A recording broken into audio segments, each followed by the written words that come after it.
স্বাগত জানাচ্ছি ঢাকা টাইমস ডিজিটালে। সঙ্গে আছে আমি আব্দুর রহমান। কি করবে বিএনপি? তবে কি সুদিনে ফেরা এখনো লাখ টাকার প্রশ্ন বিএনপির জন্য? দিন যতই গড়াচ্ছে ততই প্রশ্নটি বড় হয়ে দেখা দিচ্ছে কেন?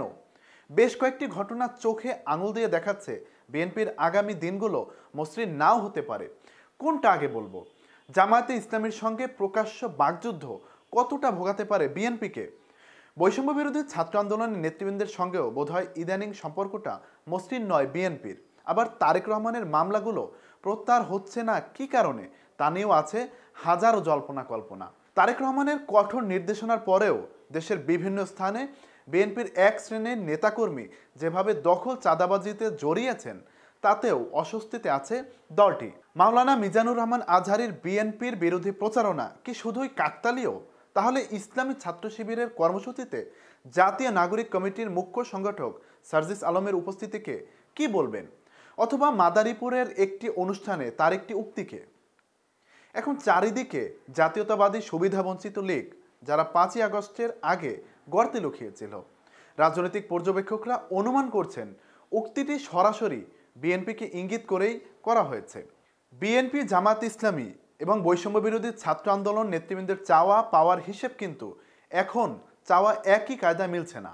রাষ্ট্রপতির দায়িত্বে থাকা জুলাই বিপ্লবের ঘোষণাপত্র এবং আগামী নির্বাচনের সম্ভাব্য সময়সূচি নিয়ে বিএনপি কিন্তু সাবেক জোটসঙ্গীকে একই কাতারে পাচ্ছে না। এভাবেই তৈরি হচ্ছে একের পর এক নতুন প্রশ্ন, বাড়ছে সন্দেহ, অবিশ্বাস। জনপ্রশাসন সহ অন্তর্বর্তীকালীন সরকারের বিভিন্ন সেক্টরে কার প্রভাব আসলে বেশি? জামায়াত ইসলামী কি এক্ষেত্রে এগিয়ে, নাকি সমান টক্কর দিচ্ছে বিএনপিও?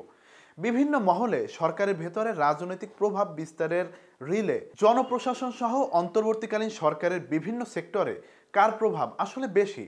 জামায়াতে ইসলামী কি এক্ষেত্রে এগিয়ে, নাকি সমান টক্কর দিচ্ছে বিএনপিও? বিভিন্ন মহলে সরকারের ভেতরে রাজনৈতিক প্রভাব বিস্তারের রিলে রেসে কে এগিয়ে কে পেছিয়ে, এ নিয়ে আছে নানা গুঞ্জন।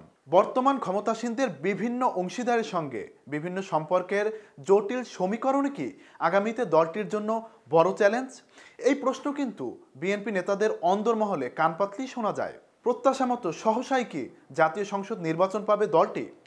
প্রার্থিতা সহ পাওয়া না পাওয়ার দ্বন্দ্বে বিএনপির তৃণমূলে যে ফাটল, তা আরও চওড়া হয়ে যাবে না তো?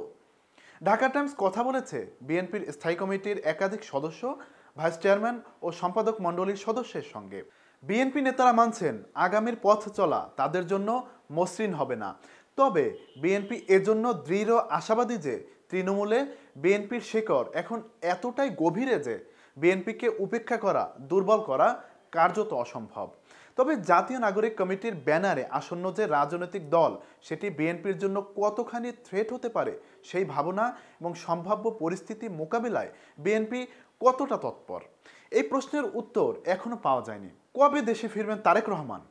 বিএনপির ভারপ্রাপ্ত চেয়ারম্যানের কাছেই যে তুরুপের তাস, অপেক্ষার শেষ কবে, দেখা যাক।